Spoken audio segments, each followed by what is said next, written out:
So before you put the rope up, you'll need to do a quick rope check, and to do that you start at the end of the rope, grab the rope with the other hand and just pull it through slowly. And what you're feeling for is anything, lumps, bumps, places where the rope is significantly frayed or the inside is sticking out, flat areas, anything that could indicate that the inner core of the rope has any kind of damage. So you just go along slowly, and if you don't have any issues, then your next step is to attach your small line to your large rope.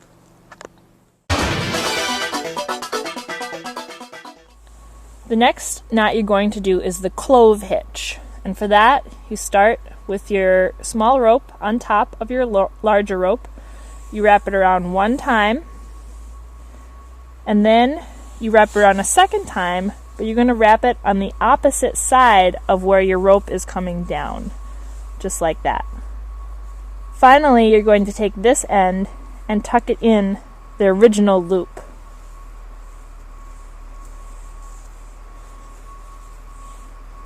And when you're done, you should see two lines of rope with a cross coming through, and when you tug on it, it should tighten on the larger rope.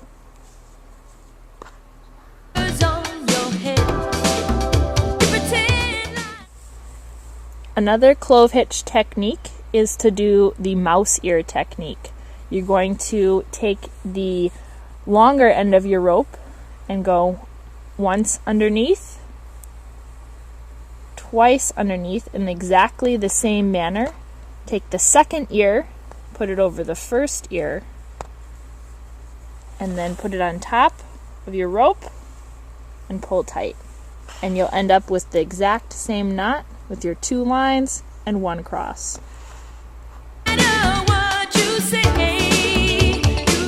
your knot. You're going to start with the end of the rope, and you're going to take about 1.5 arm lengths of rope, so you have enough to tie the rest of your system.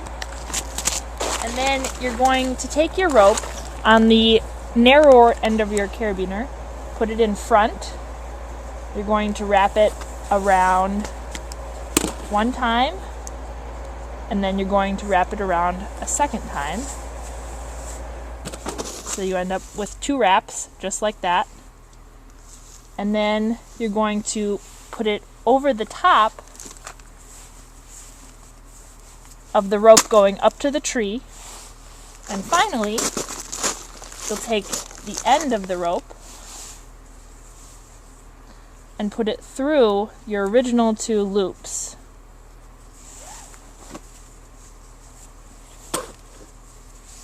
And then this knot is not going to move, so you can pull it nice and tight.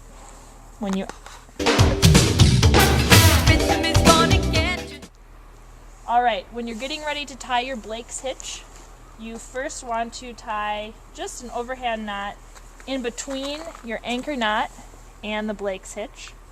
And the distance between your carabiner and the Blake's hitch is going to depend on the height of the person who's climbing, because they'll need to be able to reach this Blake's hitch once the rope has stretched out when they're sitting on it.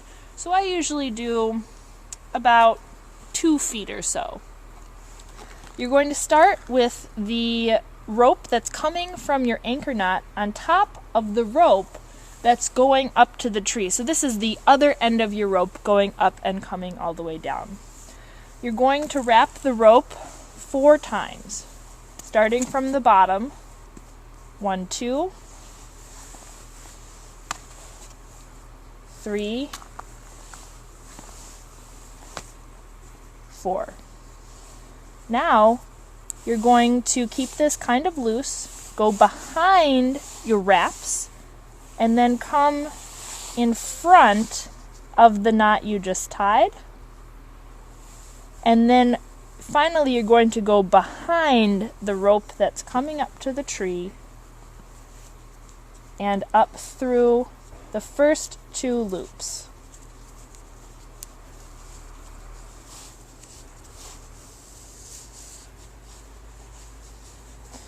And when you're done, you should see that you have a loop going over here, you should still see 4, and if you turn it around, you'll see that it's coming out through these 2.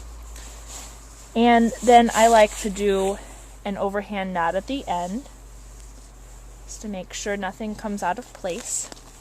And finally, you'll want to make sure that you weight this knot so that it slips properly when you're going up the tree.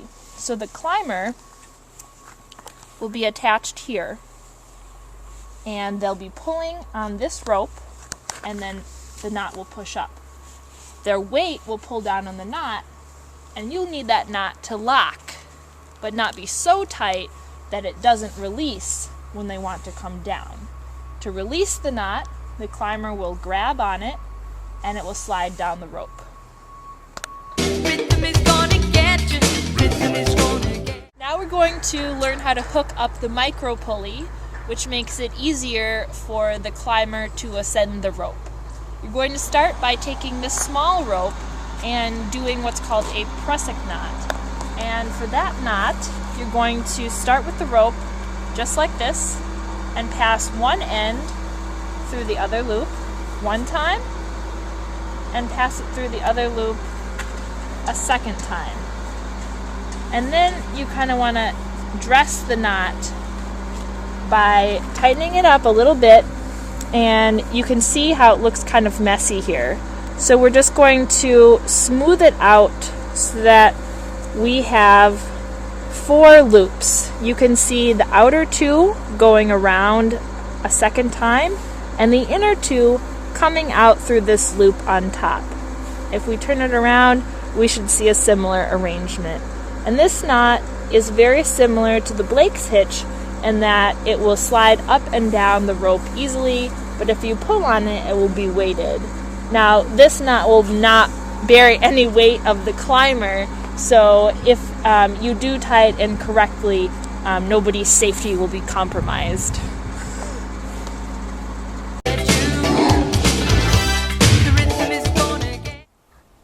When you set your micro-pulley, you're going to clip a small carabiner onto your small rope. Again, this is not load-bearing, so it can just be a little keychain one. And then you'll take your micro-pulley, and you're going to put the micro-pulley underneath the Blake's hitch.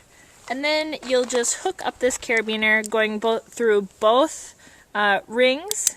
And what this will do is it will allow the climber to ascend the rope more easily, because as they pull down on this rope, excuse me, if it's set up correctly and they pull down on this rope, it will automatically slide the knot into the air. And you can also assist them from the ground if you need to with this pulley.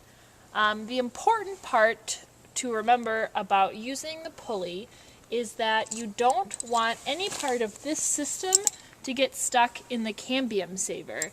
If this rope here gets stuck through the rings, then the climber will be stuck because the knot won't release.